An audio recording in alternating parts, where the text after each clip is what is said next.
কেন্দুয়ার ভূমি এবং সমগ্র নেত্রকোনার ভূমি, এই ভূমি স্ট্রাকচারের মধ্যে কিন্তু কেন্দুয়ার একটু বৈশিষ্ট্য আছে পৃথক। আপনারা সেই জিনিসটা লক্ষ্য করছেন কিনা জানি না।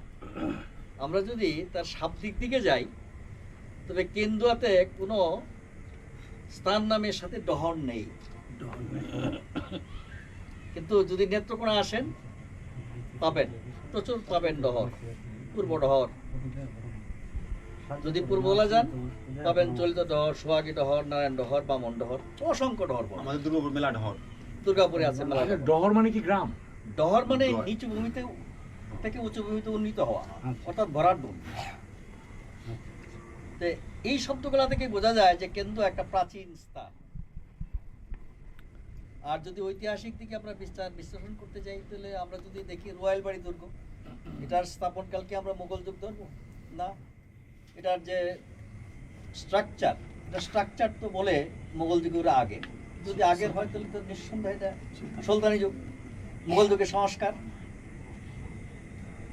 যদি এই রয়্যালবাড়ির দুর্গ ধরি, তার পাশে যদি আমরা জাফরপুর যাই, ওই জায়গাতে আমরা পরীক্ষা পাই, এই জায়গাতে আমরা পুকুর পাই, পন কেন্দুয়া পাই।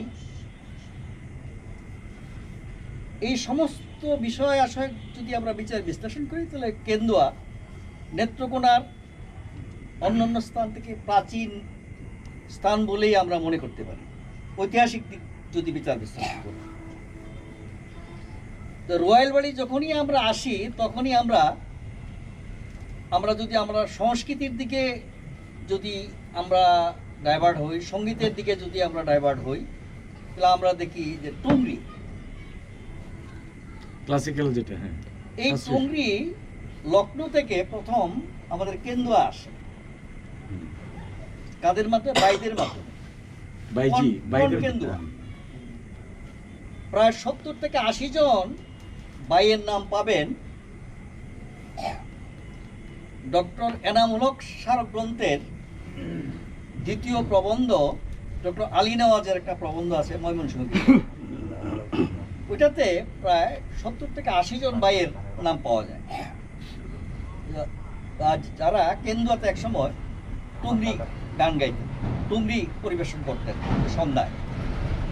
আর তাদের উস্তাদ ছিল, ওই নামটা কেন্দুয়াতে দেখছি অনেকটা বিকৃত হয়ে গেছে, মিয়া হা বলতে। রঙ্গিলা বাড়িটা আমার কিন্তু এরকম একটাই আছে, মিয়া খা শব্দটা হবে মিয়া খা। অর্থাৎ ওই সময় যারা তবলচি ছিলেন কিংবা সঙ্গীতজ্ঞ ছিলেন, সবারই নামে সেটা খাটা ব্যবহৃত হতো।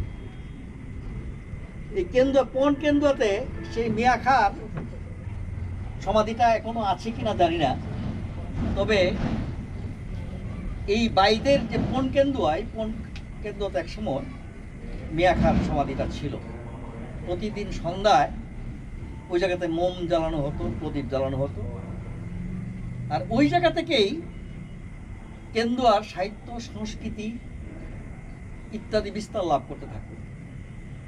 বাণিজ্য কেন্দ্র গড়ে উঠলো কোকবাজারে, পাট রপ্তানির জন্য বিখ্যাত।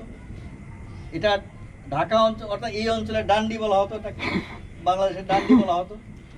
পাটের জন্য খুব ছিল গোকবাজার। আর এই গোকবাজার থেকেই ওই জায়জাদিনের এখন যে সম্পাদক আছেন, তিনি একবার একটা অনুষ্ঠানে আমাকে প্রশ্ন করেছিলেন যে তুমি কি জানো যে রিক্সা গ্রামে প্রথম কবে কোথায় প্রচলিত হয়? না তো। তখন তিনি বলছিলেন যে কেন্দুয়ার গোকবাজার বলতে কোনো জায়গা আছে? এই গোকবাজারে যে পাট টানা হতো, ওই রিক্সা ওই জায়গায় প্রথম মফস্বলে যায়। এটা সত্য কিনা আমি জানি না। রাখালদা বললেন যে গাটো গানের কথা। গাটো গান আসছে সিলেট, তো বৃহত্তর সিলেট। আমরা যদি আরেকটু ভিতরে যাই, এটাকে একেবারে আজমিরিগঞ্জে, কোন গ্রামে? জালসুপা গ্রামে। কে প্রবর্তন করেন? উদয় আচার্য। তার সহযোগী কে ছিলেন? লালাবন্তী।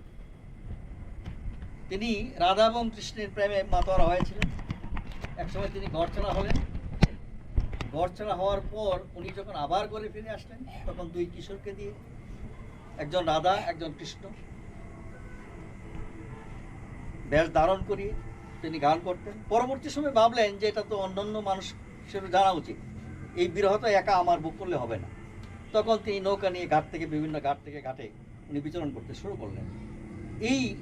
এটার নাম ঘাটুগান হয়ে গেল। আমরা পরবর্তী সময় দেখি যে ঘাটুগানের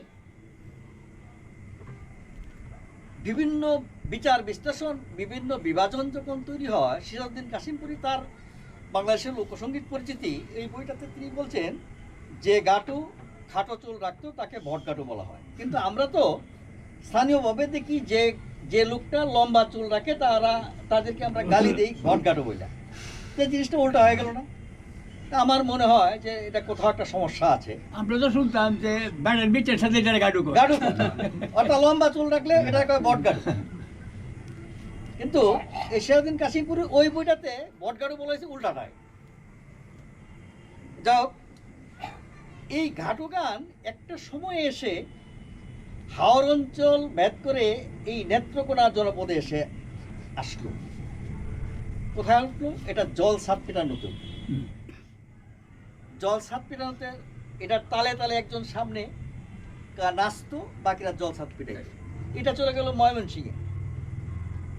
ময়মনসিংহ শহরে যখন গেল, ময়মনসিংহের আশেপাশে কোন অঞ্চলটাতে মানুষের অর্থনৈতিক অবস্থা খারাপ, ত্রিশাল এবং ফুলবাড়িয়া, ওই জায়গার লোকজন এই জল সাত পিটানোতে অংশ নিল।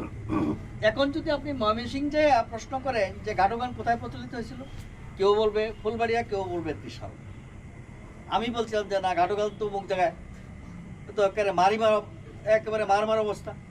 যে কি বলেন, এটা তো আমাদের সম্পদ, এই সংস্কৃতি আপনারা ওইদিকে নেন কেন? এটা হলো এই অবস্থা। এই যে রাখালদা যেটা বললেন যে ঘাটুগান আমাদের অঞ্চলে মানুষ তো অনেকটা বিরহপ্রবণ, এই রাধাকৃষ্ণের বিরহে এই গানটার উদ্ভব। এটা মূলত ধর্মীয় গান। এটাকে আমরা ভিন্নভাবে বিচার বিশ্লেষণ পরবর্তী সময় আমরা করেছি, কিন্তু এটা হলো ধর্মীয় গান। যে উকিল মুন্সির প্রসঙ্গটা আসছে, উকিল মুন্সির প্রথম জীবনে কিন্তু তিনি ঘাটও ছিলেন, যার ফলে তিনি পরবর্তী সময় যখন তিনি গান বাঁধেন তখন তার গানে কিন্তু বিরহভাব আসছে। ওইটা হলো শৈশবে তার ঘাটু থাকাকালীন সময়ে যে প্রভাব পরবর্তী সময়ে তার গানে প্রভাবিত হয়েছে। এই শব্দটা যদি আমি এখানে বলি তো হবে না। এটা আমার একটা লেখায়ও বলেছি, এই লেখাটা আবার একটা বইও ছাপা হয়েছে। এটা নিয়ে যতীন স্যার একদিন আমাকে করছে যে যথার্থ একটা কথা বলেছে। এই হলো ঘাটু গানের একটা বিষয়। আর যাত্রা নিয়ে পিএইচডি করছেন শফিক ভাই। আমি মনে করছিলাম যে আপনারা বোধহয় রাখালদার কাছে আমার প্রত্যাশা ছিল যে আপনারা বোধহয় যাত্রা এবং অপেরা এই দুইটার পার্থক্য বোধহয় আপনারা নির্ণয় করবেন।